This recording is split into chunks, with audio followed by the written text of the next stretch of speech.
Assalamualaikum warahmatullahi wabarakatuh. Nah, pada kesempatan ini saya ingin mengingatkan ini, mengajak kita semuanya, ayo sama-sama kita melakukan upaya kerja keras untuk mendapatkan pembebasan ini, karena ini patut kita lakukan. Kita nggak kuat tadi itu, menggambarkan bagaimana dahsyatnya siksa api neraka tadi itu. Nah, setidaknya ada beberapa langkah yang harus kita lakukan, ya, untuk berupaya keras mendapatkan pembebasan api neraka dari api neraka di bulan Ramadan ini. Setidaknya, ya, kita gunakan waktu-waktu kita ini, terutama setelah selesai sholat, ya, terutama lagi pada saat menjelang kita berbuka, jangan lupa berdoa kepada Allah agar kita dibebaskan dari api neraka, agar kita termasuk dalam catatan orang-orang yang dibebaskan oleh Allah Subhanahu wa Ta'ala dari api neraka ini. Setiap selesai sholat, jangan lupa doa ini terus disampaikan kepada Allah. Ya Allah, bebaskan kami dari api neraka. Ya Allah, bebaskan orang tua kami dari api neraka. Ya Allah, bebaskan ibu kami dari api neraka. Ya Allah, bebaskan anak-anak kami semuanya, yang laki-laki, perempuan, semuanya bebaskan dari api neraka. Ini perlu kita tunjukkan kepada Allah bahwa kita sangat memerlukan pembebasan ini, ya, karena sekali lagi kita sangat memerlukan pembebasan ini supaya kita sukses dunia dan akhirat. Itu yang pertama, ya. Bahkan ketika mungkin setiap kali kita melakukan sholat tarawih itu, setiap selesai salam, ya, sampaikan doa ini, ya, setiap selesai salam 2 rakaat sampaikan doa ini kepada Allah Subhanahu wa Ta'ala. Itu yang pertama. Kemudian yang kedua, ya, lakukan sejumlah hal, ya, yang disampaikan oleh Rasulullah SAW agar kita bisa memperbesar peluang kita untuk mendapatkan pembebasan dari api neraka itu. Karena dalam beberapa hadisnya Rasulullah SAW menyebutkan fasilitas ini, agar kita bisa memperbesar peluang untuk mendapatkan pembebasan dari api neraka yang akan dikaruniakan oleh Allah Subhanahu wa Ta'ala. Yang pertama, salah satunya, ya, adalah hadis yang diriwayatkan oleh Imam Tirmidzi, ya, menyebutkan man shalla arba'ina yauman fi jama'atin yudriku at-takbiratal ula kutiba lahu bara'atun minan nar wa bara'atun minan nifaq. Ya, sabda Rasulullah SAW yang artinya, barang siapa yang sholat selama 40 hari fi jama'atin, berjamaah, yudriku at-takbiratal ula, mendapatkan takbiratul ula, takbiratul ihram, takbir pertama bersama dengan imam. Jadi kalau ini sholat berjamaah 40 hari, dan selama 40 hari berjamaah itu selalu mendapatkan takbiratul ihram, maka kutibalahu bara'atan, dicatat baginya 2 pembebasan.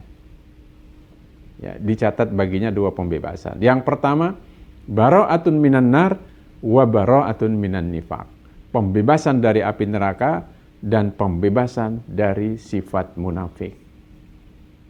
Ya, jadi kalau kita bisa melakukan ini, Masya Allah, ini akan memperbesar peluang kita untuk mendapatkan pembebasan dari api neraka.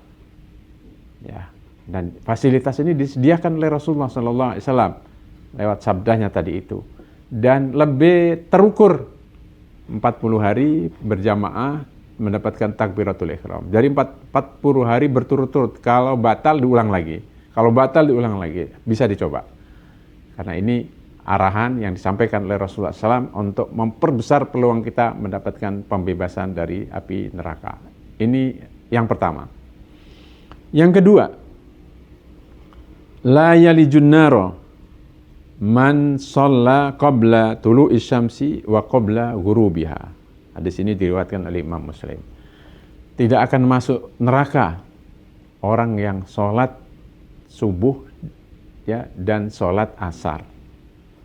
Ya, tentu ini perlu mendapatkan sedikit penjelasan. Para pensarah hadis menjelaskan tentang hadis ini. Ya, yang dimaksudkan oleh Rasulullah SAW tentu ya, pelaksanaan sholat subuh dan asar ya, secara sempurna. Bagaimana kesempurnaan sholat subuh dan asar ini sehingga kedua sholat ini akan bisa membantu kita mendapatkan pembebasan dari api neraka? Pertama, dilakukan secara berjamaah. Yang kedua, dilakukan di awal waktu. Ya, berjamaah di awal waktu. Dan yang ketiga, menjaga sunnah qobliyahnya. Ya, sunnah qobliyahnya, terutama subuh. Ya, yang kata Rasulullah SAW di hadis yang lain, ya, 2 sunnah qobliyah fajar ini lebih baik dari dunia dan seisinya. Nah itu apabila kita bisa menjaga 2 sholat ini, ya khususnya karena memang 2 sholat ini sangat istimewa ya bagi Allah Subhanahu wa taala, sampai disebutkan di dalam Al-Qur'an, ya hafidhu 'alas sholawati was sholatil wusta.